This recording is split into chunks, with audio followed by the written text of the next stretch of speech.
Well, I want to welcome everyone to our Mastermind, How to Deal with Uncertain Times. My name is Jim Roman, national speaker, business coach, and consultant. And I'm super excited for everyone to be here today and welcome you all. Uh, how today will go is as people are coming in the room, we are welcoming them.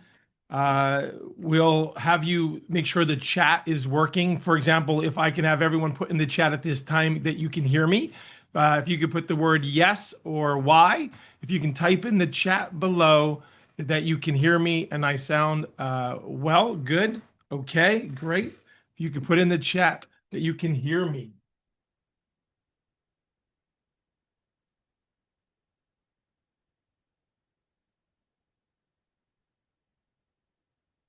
Yes, yes, yes. Good, good, good. Excellent. At the same time, if you wouldn't mind doing it, just again, get your fingers all warmed up. If you could type in where you're dialing in from, what city and state you are dialing in from, that would be wonderful. Even if you're in the great city of DeLand, Florida, just saying, if you're in DeLand, Florida, you're a winner today. Just saying.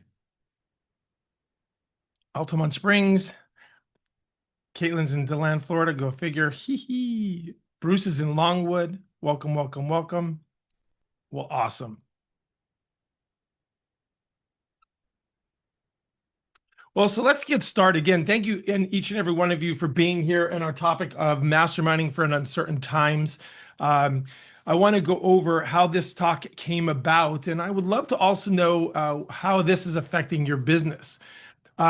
So how this talk came about is I was at a conference recently, and someone asked the panel, "Are we headed for a recession?" And I got to thinking about that. That what if we are heading for a recession? What do we do?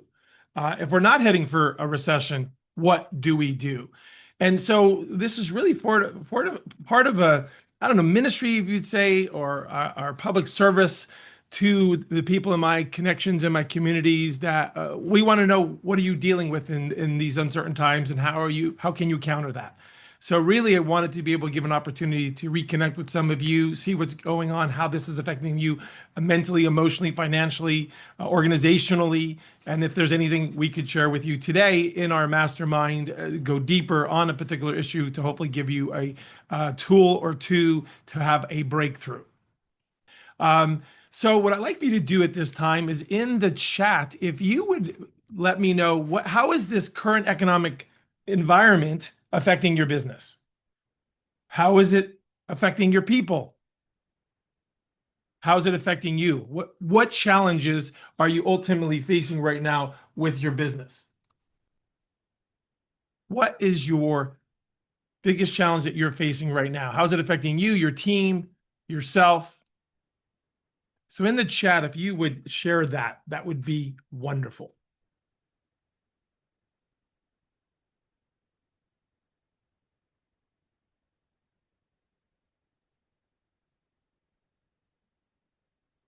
So have one of the challenges is getting qualified leads.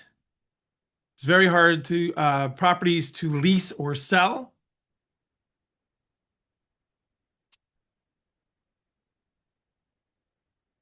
Ooh, the big one, pushback. Well, wait and see. Budget concerns due to the unknowns. Yeah, that seems to be a big one.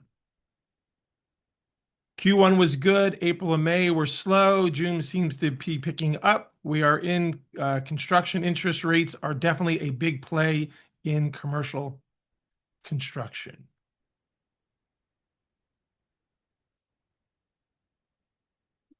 Any other challenges that you're facing right now?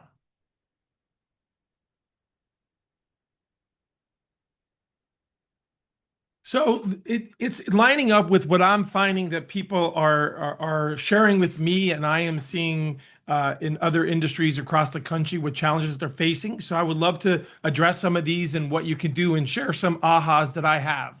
I've had to date. For those of you who don't know me, for the last 20 years, I have been working with companies to get them through the stages of business growth. Um, where I find in the stages of business growth, in the beginning of your business or organization, you deal with, revenue and money issues and paying yourself, and you're doing 100% of the work. As you grow your organization or your business, you start to deal with, you can't do it all yourself anymore. You need to get help. And so leadership skills and abilities, management skills and abilities are a key component. And we've been helping people over the last 20 years through those stages. And then the bigger stages, as you grow your business to more mature business, we've helped our clients be able to have a life beyond the business so that the business can run more without them. Where in the beginning stages, 100% of the business relies on you. In the middle stages, hopefully only 60% of it relies on you. And then eventually only 20% if you can get to that point of your organization. And I have helped many of industries. And today is one of those things I want to do to help you all to be able to deal with that. One of the things that I want to offer you, you'll see a QR code here on this slide, as well as at the end of my presentation. You may not want to share in the chat what your biggest challenge is, or we don't have enough time to go in real depth to solve your challenge. Please feel free to schedule a discovery call with me. It will not be a sales pitch. It will be a serving call where I will help you through your challenges, whether it's revenue, dealing with economic uncertainty, or go deeper on any of the things I might share with you today. For those also here, I want to give you some free resources. One of those resources is the 9 stages of business ownership. Whether you own a business, work for a business, I find there are 9 stages that I just was referencing that I've been working with over the last 20 years. I thought originally, if you've ever heard me speak, there was only 2 stages, broke and really broke. But some colleagues of mine across the pond introduced me to the 9 stages, where in the beginning stages, I found that people are dealing with revenue issues, profit issues, paying themselves more or enough. In the middle stages, you'll find that time is the issue because you either have the wrong people or no people, and you're doing all the work, and who you delegate is not getting it done right. And then the later stages, it comes back to having a life or enjoying what you do again, because going through all those stages can be very exhausting and challenging. I share this with you because I could probably do a whole webinar, seminar talk on this. So as a free resource, I want you to go online and you can download a copy of the 9 stages. You can go to the9stages.com and they'll give you this tool. On the back of it will give you some other resources that you'll have. So go to the9stages.com. And not right now, but later to download those free resources. Because for me, it was a game changer. When I was first introduced to the 9 stages, I truly thought there were 2 stages, broke and really broke, and that there was nothing better. And that's just how business was. But as I built my membership organization, I got it to run without me. I was able to sell it for a lot of money because the business could run without me. I had somebody running that for me while I built this consulting practice. So please feel free to check that out. I have other resources that I will share with you if we book a call, but I just wanted to get that in your hands sooner than later. So let me pull up the next thing we're going to be talking about. So I'm trying to find my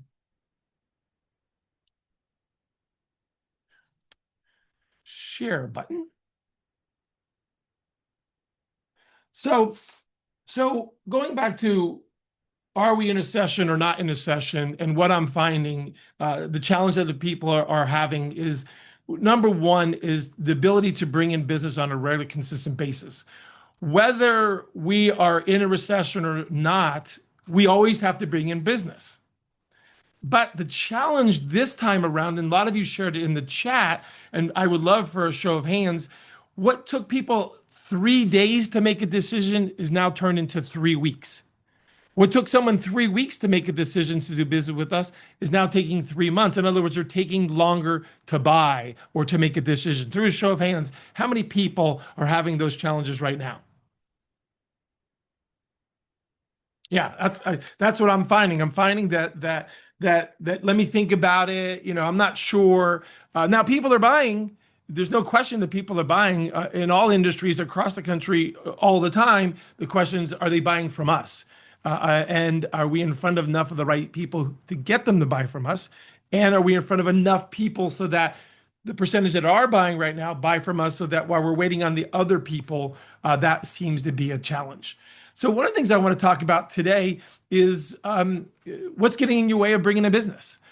Because I have been through three bad economies and I stayed focused through those bad economies and I came out the other end bigger, better than ever before. Bigger and better than ever before. So I would encourage you to hang in there and hopefully that we can give you some resources to do that. Now, you might say, Jim, my biggest challenge in bringing in business is I don't have enough time. I just don't have the resources. I'm one person. I'm at capacity. Well, if that's your issue today, then let's talk about that and because I'm going to guess that you're not the only person who's on this call or listening to this recording who's having that challenge. Another thing is that you've tried the strategies before and they're just not working anymore. I had a personal experience with that, and I'll share a story with you with my coaching call with my coach not too long ago, where I said to him, I don't know that I should have said this to him, but I said to my coach, I've been doing this for 20 years. I know what works. And he says, Jim, that's my point. What used to work is not working. You have to change. And that really was a smack in the face because, again, I've been doing this for 20 years.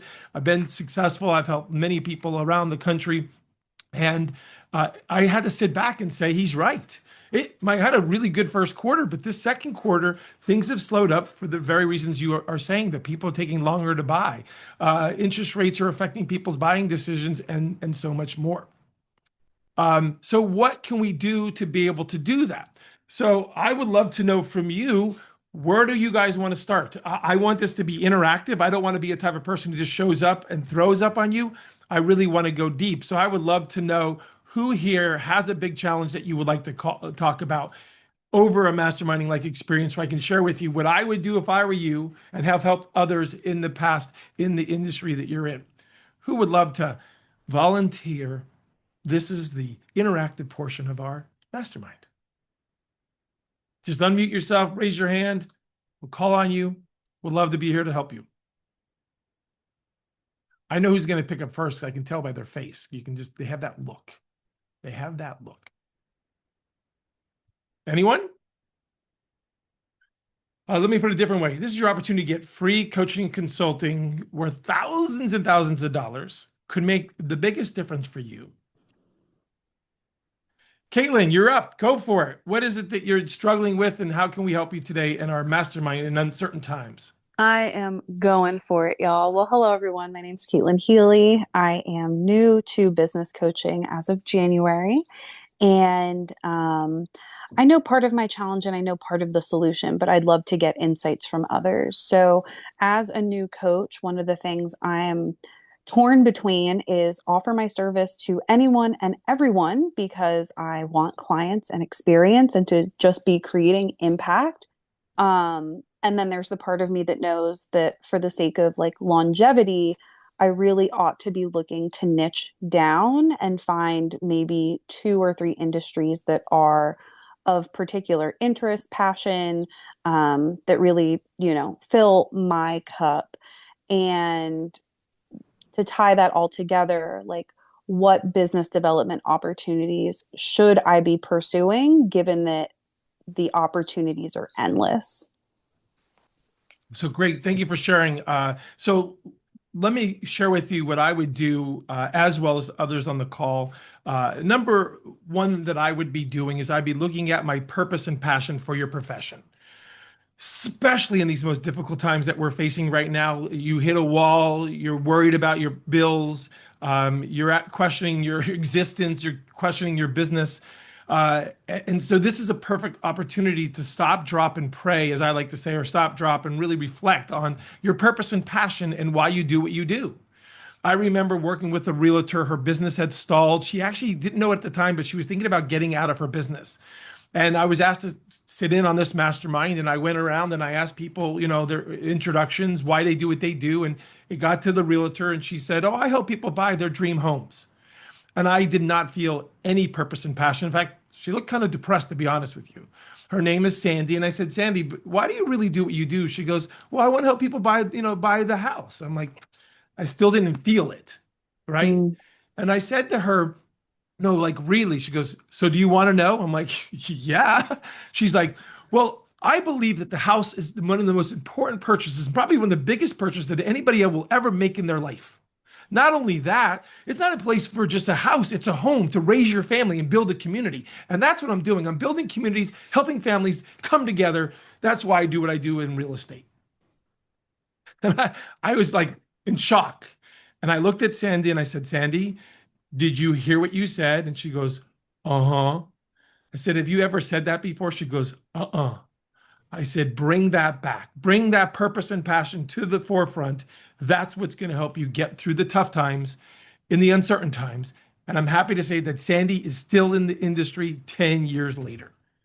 Come to find out, not too long after that conversation, she was thinking about quitting and giving up. And because of that interaction, plus a couple of other things our coaches did for her, she was able to take it to the next level. So it goes back to any of us. What is our purpose and passion for our profession? So as a business coach, a coach, why are you doing what you're doing? So I follow a lot of coaches. One of the first persons that I followed was Anthony Robbins, and Anthony Robbins was, to think differently. He was a mindset coach when he started his business 25, 30 years ago, right? He learned from the best, Jim Rohn being one of those people that he mentored under. And one of his most successful programs was Awaken the Giant Within. In fact, I give him credit to my success because when I was broke and bankrupt, I lost my purpose and passion. I was somewhat homeless. I saw up on the shelf of the people that took me in the cassette tapes. That's right, cassette tapes. Mm, Um, that cassette series. And I asked, who's this Anthony Robbins? And they sort of laughed. And you've never heard of Waking the Giant Within? I'm like, no. And I went on to listen to those cassette tapes, getting back on my feet and getting my mindset right. So for a lot of us, whatever you're dealing with right now in uncertain times, it is in your head. And so for me, it goes back to the beginning, never forgetting why you do what you do. And then who do you want to do it for? So going back to the second aspect of your challenge, you can't be all things to all people, but sometimes you need to attract the right type of people. And that comes back to the second part of it, your target market. And then the third part is your marketing message. How do you attract those types of people? yeah, Does that make sense? it definitely does. Thanks, Jim. You're welcome. So for me, if I were anyone, again, hitting the wall, worried, concerned, looking to give up, to stop, drop, and pray, stop, drop, and reflect on number one, your purpose and passion for your profession, right? I'll give you another example just because I'm thinking of somebody on this call who might do roofing. I don't know who that might be. But you might think roofing's not that big of a deal, but forestry is another thing that might be that big of a deal. I did a presentation for the Association of Consulting Foresters a couple years ago, and it dawned on me in preparing for my presentation that if it wasn't for foresters who deal with land management, trees would die, we would all die. I don't know if anybody knows the Incas, but I don't think they're around anymore because I think they didn't manage their food supply or their land very well. Wasn't there, so I don't know. But my point to the foresters that were in the room, there were 80 of them at the time, I said, you make a big difference. You're not just a forester out in the woods. You deal with land management and be able to make that land healthier for that environment to grow and provide oxygen to us as human beings. And it's almost like this is the first time a forester realized that they made a difference. And so whether you do roofing or siding or co-working space or property management or business broker, you can find a purpose and passion in that. Maybe you just lost sight of that. I remember the story of a janitor. Now, whether this is true or not, I believe it is true. But one day, a person went up to this janitor and asked him, what does he do? And, most janitors would say, I clean things, right? But this janitor had a different mindset. He says, I create a clean environment for students to learn. Let me say that again. I clean environments. I make clean environments for students to learn. I think that's one of the most profound statements I've ever heard for an industry where he or she were cleaning environments. If you've ever been in a very unsanitary environment, you can't focus. There's the desks are sticky. Probably in your junior high, you saw those kind of things. And so I think it's just a different purpose or perspective that I think if we want to get through uncertain times, regardless of industry, regardless of how new you're in business or how long you've been in business, it comes back to that. And try not to be all things to all people, but the people that you really truly want to serve. Believe in yourself, other people believe in you, and you will attract those type of customers. So Caitlin, thank you so much for sharing and being our first person to go. I appreciate that. Certainly.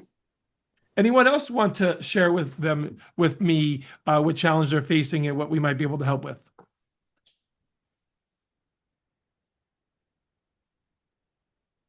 Cece, you're unmuted. I don't know if that's by accident or if you'd like to share something.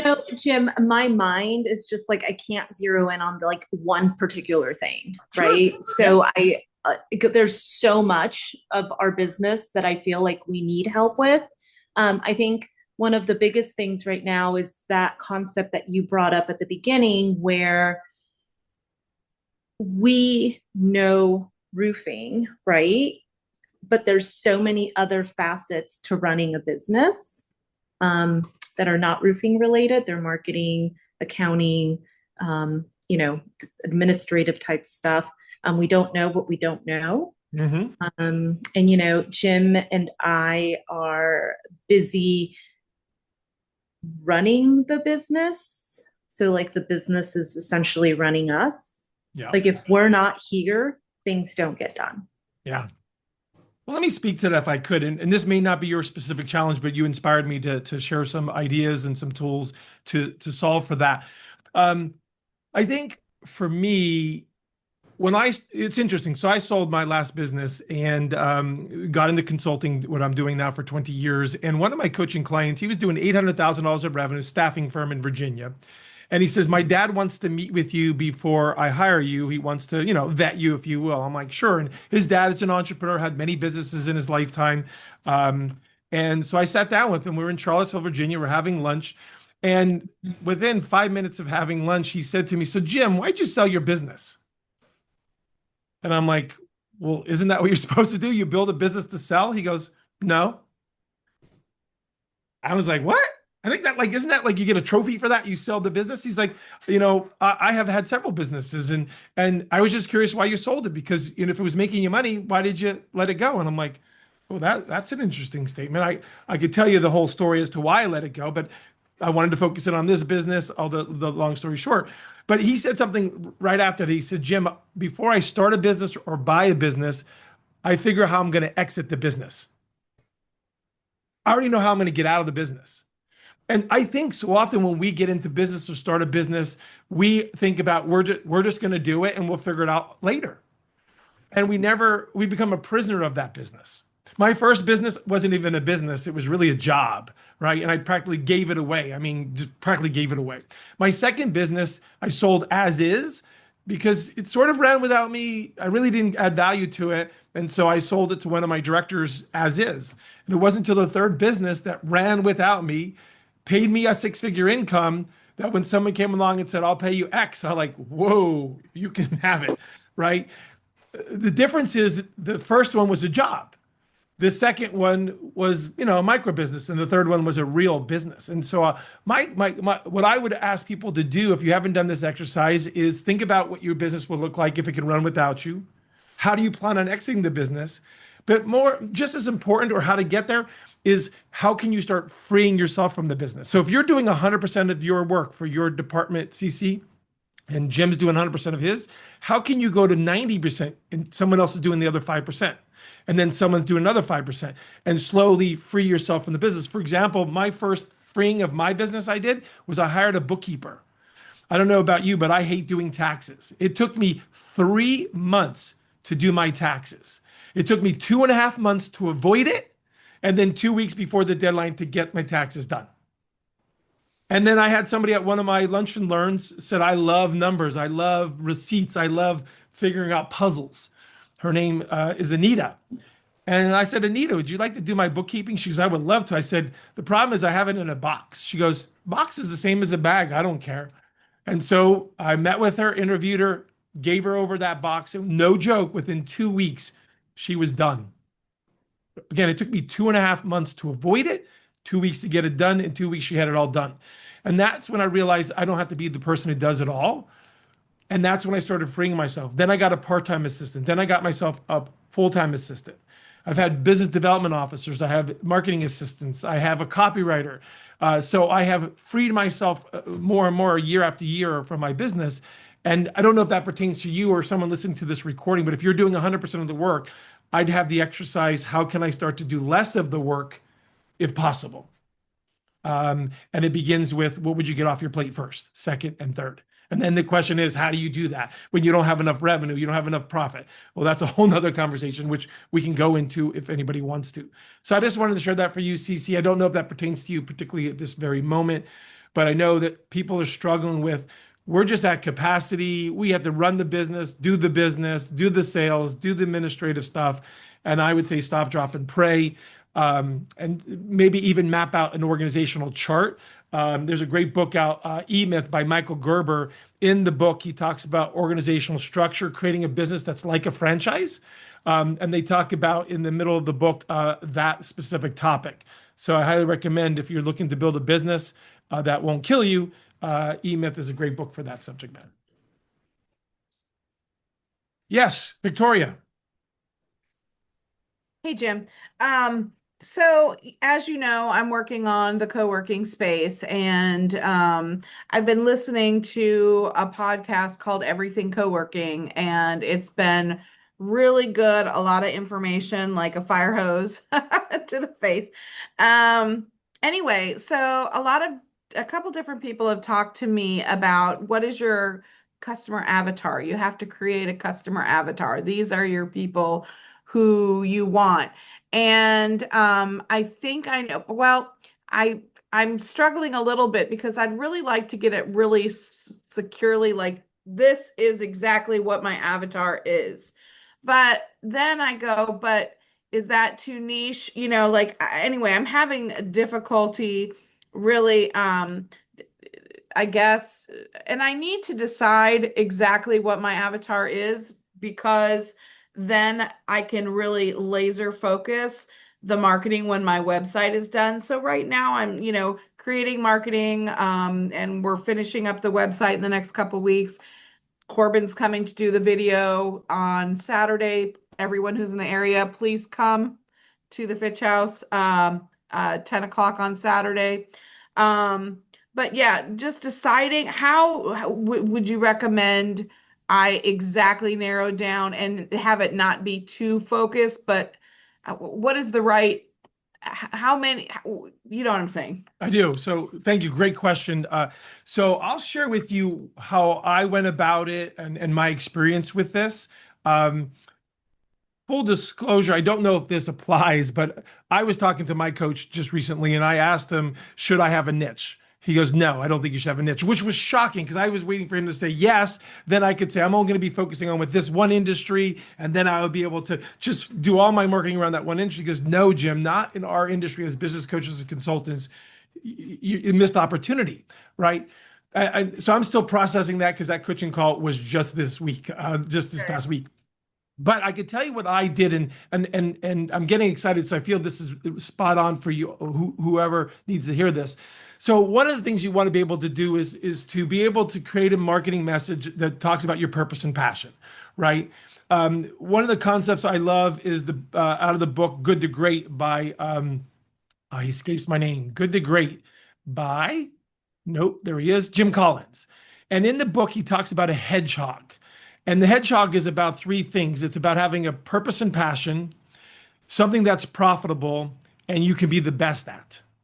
A hedgehog being an example in the book where this fox was trying to eat the hedgehog, and every time the fox would try to attack him, he'd roll up in the ball, or he or she would roll up in the ball, and the fox couldn't eat it. The hedgehog was good at one thing, rolling up in a ball. And so the fox would go away, and he or she would, try to, sneak up on the hedgehog, and the hedgehog would catch on and roll up in the ball and not be able to do that. And in the book Good to Great, he said some of the best companies became good at something that was profitable, that made a difference, that they could be the best at. So I think that's what we need to be able to do, is become the best at what we do, and passionate about who we serve. Now, whether that's a niche or not, that's a different story. So in my beginning of my experience in my business, I used to help people make more money, have more time, have more of a life.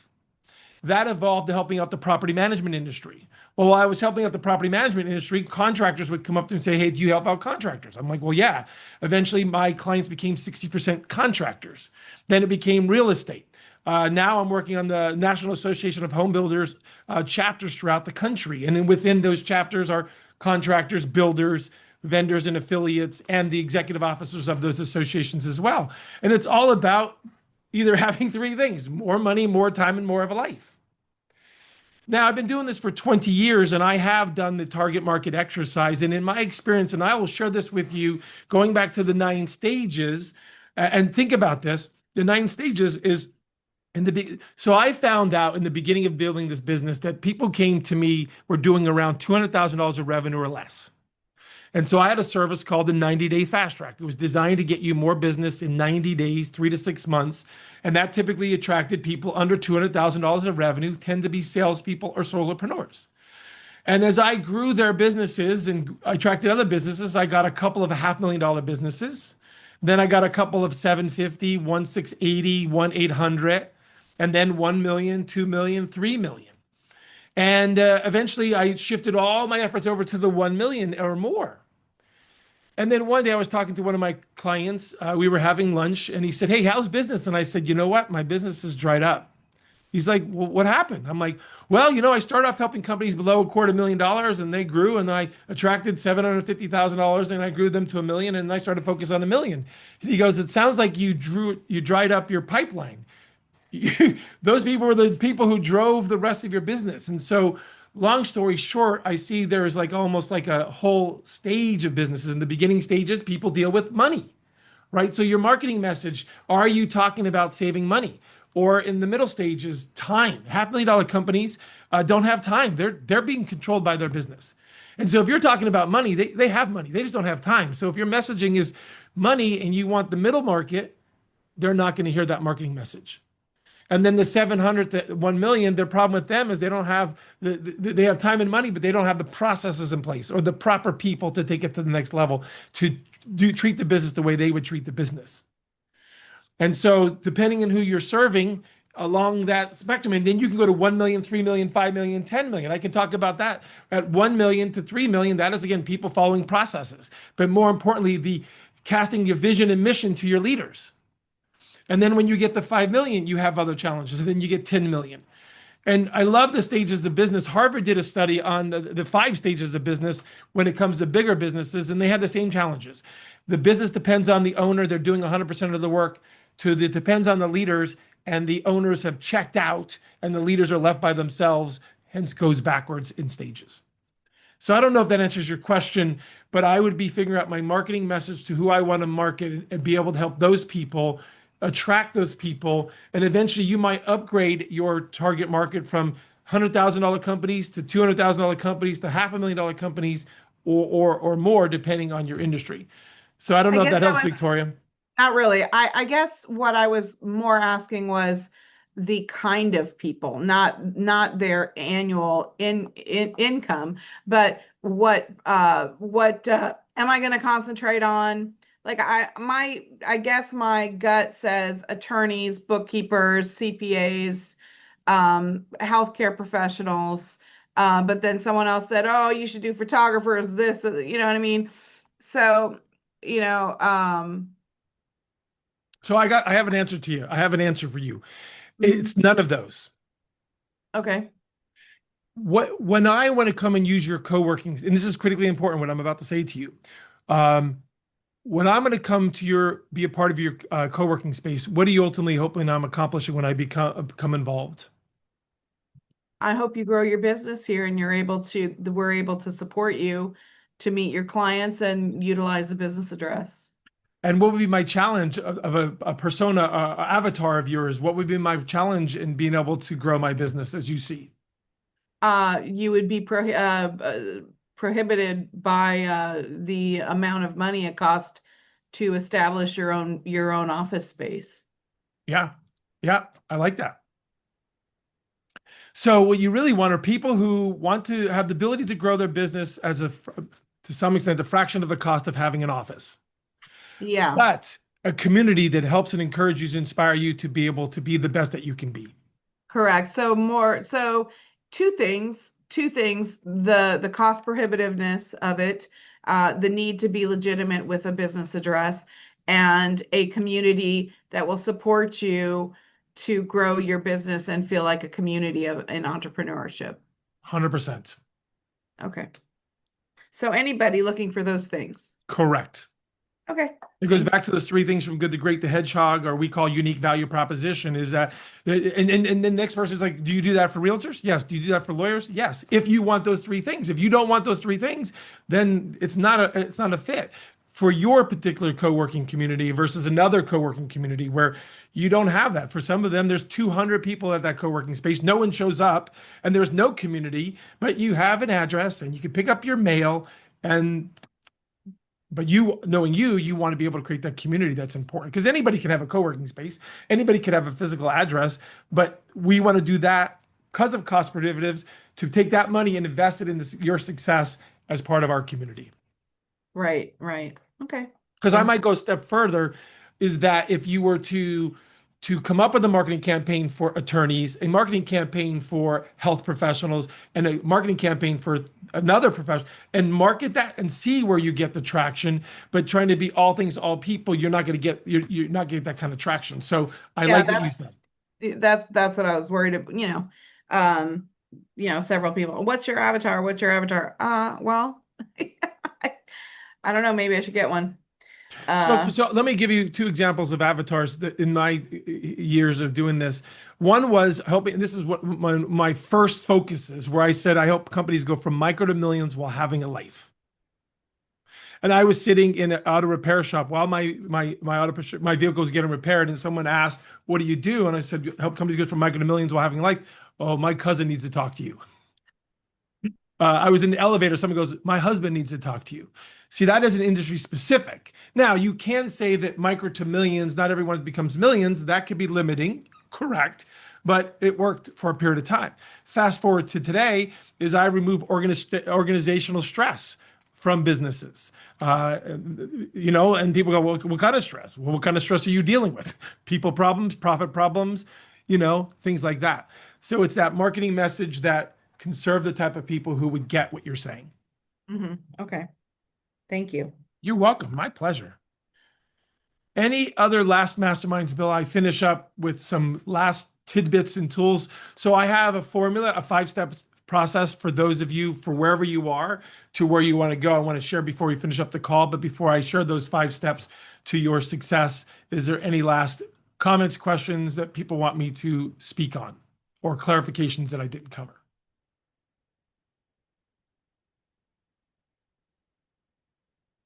Okay.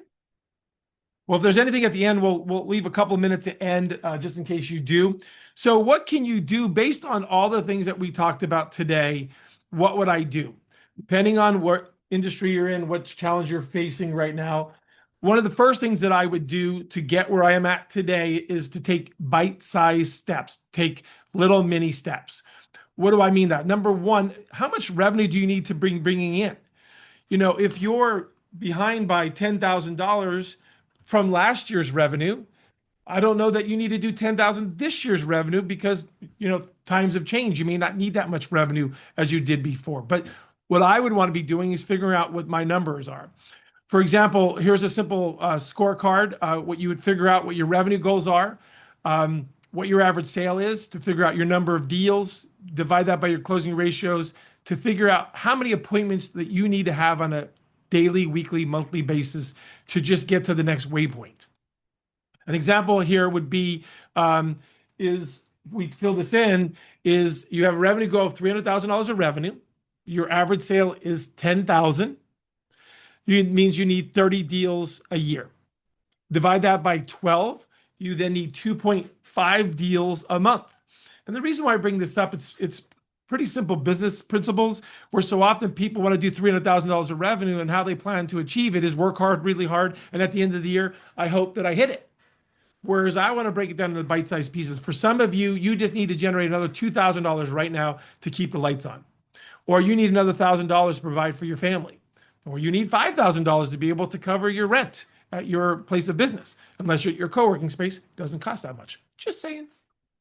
And then you want to figure out your closing ratio. In this example is 50%.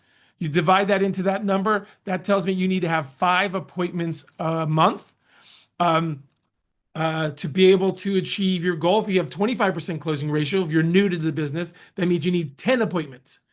Why is this important? Because so often people, again, are working hard, not working smart. But if you know your numbers, that is one of the keys to becoming successful in any uncertain times. And so in this example, if I want to make this kind of revenue based on my closing ratio, I would need 5 appointments a month or 1.2 a week. And if I achieve that, then most likely I will hit my numbers and I will get through some of the most difficult times. For some of you, the thing you need to do next is not numbers. You got that handled. You need to be able to manage your time. So if it were me and I were you, is I would get organized. One of the biggest distractions in difficult times is your desk, is your office, is your inbox. I would block your time. I would get an assistant, part-time or full-time, in-person or virtual, to help you and start to delegate more successful. If you want an inspirational book on this topic, specifically when it comes to time, The Effective Executive is one of the books I recommend. That is written by Peter Drucker. He says in the book, in a nutshell, your time is your most valuable asset. You should be ruthless with it. Another book that I really love is this book right here, is The One Thing by Gary Keller. He talks about if you can focus on one thing at a time, the odds of you achieving it helps you become more successful. How to determine what that one thing is, that's what this book is about. For some of you, getting organized and figuring out what's the most important thing that you could focus on. I really love this book. They do talk about block chunking or block timing that I talk about in my programs, where you block your time for a period of time to focus on the most important thing. So for some of us, what we need to do is to get organized, to prioritize, to get through these difficult times that we might have in before us. Next would be having strategies for bringing in business. This is my thing that I'm focusing on for my business. Is I had in the past a lot of passive strategies that would happen automatically. I built one of the largest networking groups in Virginia. I was involved in many chambers of commerce, and because of that 20-year journey, business just fell in my lap, if that's even true to say, because I worked hard to build that network, build those relationships. And then I moved to Florida 6 years ago, and I didn't have those same relationships in front of me where I can see them every week at a luncheon or serve on a committee. And so I haven't worked my local networks as much as I did my Virginia networks. And so it wasn't as easy. And so I started doing more national speaking that helped my business. But I want to have more active strategies. So if it were me and I were you, I would revisit the strategies that brought your business in over the last 3 years, 5 years, 10 years, and are they working? And do you need to come up with more active strategies by developing referral partners, strategic alliances, and things like that? And maybe you said, Jim, you know what, Jim, I'm doing all of those right things. The problem I'm having is that people are not saying yes quick enough. And this is, I think, my biggest aha, is having a follow-up system or a sales system. I have wrote an article on this. If you email me at questions@askjimroman.com, questions@askjimroman.com, to send you that article on the sales system, stepping up your sales success, I'd be more than welcome to share that with you. But I want to share with you my aha that I had for my business, because I'm doing all the things that we just mentioned, every single one of them, to include active strategies, and still people aren't buying. And I realized what I need to do to add to this is have a follow-up system to maintain a warm relationship. I said to this earlier that I'm finding that what took people 3 days to make a decision are now taking 3 weeks, and those people who took 3 weeks are now taking 3 months. I don't have a system for following up for 3 months, to tell the truth. I don't. My follow-up system is, hey, CC, you ready to buy? Okay, no. Hey, Tom, you ready to buy? Hey, no. Bruce, you ready to buy? No. Okay, I'll wait. Wait a couple more weeks. Look at my pipeline. Hey, CC, saw you at a chamber event. You ready to buy? Nope. Hey, Tom, haven't seen you in a while, right? Nope. Hey, Bruce, let's go grab a beer. Okay. And that's it. That is my follow-up strategy. I'm like, oh my God, what do I do if people are taking, again, instead of 3 weeks, which I have a system for, to 3 months? And guess what? Ta-da! We're doing this webinar. I haven't done a webinar like this for I don't know how long. And it isn't to sell anybody, it's to serve people, so that when you're ready to come in our coaching and consulting services, or you want to hire me as a speaker, you'll remember this day that I took to be able to give back to the community. And I plan on following up with free resources so that hopefully maybe in July, someone will go, hey, Jim, I don't know if you remember me, but I was on your webinar a couple of months ago and I wasn't ready then and I need you now. Hey, Jim, I don't know if you remember me, but you spoke at our organization a year ago and I wasn't ready then. I wasn't in the decision-making power. I am now the president of my chapter and I would love to have you come speak to our conference in our region. So it dawned on me with my social media strategist, Sandra, who's also on the call today, to do something like this, get the word out, help people through these most difficult times, because I could see her going, my business is suffering right now. What do I do? Versus, let me help you grow your business. And hopefully in time, you'll tell other people about my business if it's not for you. And so I encourage you to come up with a follow-up system for not just 3 days, not even just 3 weeks, but think about a 3-month follow-up plan by writing blogs and articles, making caring calls, inviting people to events, putting on events. When's the last time you did a client appreciation event? I might have you consider doing that as well. And then finally, the fifth thing that I would love for people to start to do, and again, this is not a sales pitch, it truly is an encouragement, is to get some type of support. Don't be a Lone Ranger. Even Lone Ranger had Tonto and Silver when he was out and about. I have a coach. I've shared this many times in my sessions that every year that I had a coach or a mentor, I hit my numbers. Every time that I try to do this on my own, I did not hit my numbers. A lot of people quote Napoleon Hill. Napoleon Hill wrote the book Think and Grow Rich. If you've ever read his autobiography, and I have, and if you're a middle child and you overanalyze things, which I do, I read it, and every year that he had a partner, he was successful. Every time his ego got in the way and he did it on his own, he failed miserably. And I'll tell you, Napoleon Hill had many partners, to include his wife. And every time he did it on his own, he failed miserably. Every time he was with them, he was successful. So you're asking me, is there a recession coming? I don't know, but I know no matter what, if there is, the answer doesn't change. You still got to do what you got to do to get there. And for me, it's doing the math, making sure I know my numbers and what I'm trying to achieve next. If it's $1,000, $3,000, or $5,000, and not being overwhelmed over $300,000 for the year. Finding the time, blocking the time, and focusing on what is most important, that one thing that can get you to the next level. For me, it could be going to a coffee shop and working on my business. It could be working on getting referrals from my referral partners on Fridays. Revisiting my strategies. Are they passive or are they active? What used to work not working? Well, then what can I do differently? Like a webinar, a seminar, a client appreciation event, partnering up with a strategic partner, a referral partner, and doing a panel event where you invite his clients and her clients and your clients to a panel discussion on how to increase the value of your property, how to increase the value of your business, how to increase whatever that you do. Have a follow-up system, not for 3 days, not for 3 weeks, but at least 3 months, and get support because I believe you got this. So as we finish up, is there any last questions, comments, clarifications? While you're thinking about asking that question by raising your hand, I would love to hear from you in the chat. What is one thing that you are walking away with today? I will make this recording available to you. I have everyone's email that submitted the registration. I will have some free resources that will follow up on some of these topics to include block timing. Would love to be able to be a resource for you.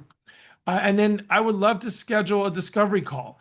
If you would like to reach out and schedule a discovery call and talk about your specific challenge that we may not have gone into because of the group setting or because of the time that we have, I would love to be able to serve you in that nature. Again, I will not sell you. If you know me, you have to ask me about my services, and typically I don't talk about them until we do a phone call. So in the chat, if you would not mind sharing with me one thing you're walking away with, hopefully something you're hopeful for. I believe that if we do have a recession, this formula is the same because I've been through 3 bad situations. If we're not, you're positioning yourself to save money so that when it turns around or it starts to pick back up, you will be able to play. Because I promise you, your competition is not doing this. Your competition is going, oh my God, what about these tariffs? Oh my God, what about the economy? Oh my God, what about the political environment? Whereas the right people have the right mindset and they're hustling. I'm hustling so that when things start to pick back up in real estate, property management, association world, hey, I'm going to be here on the ready.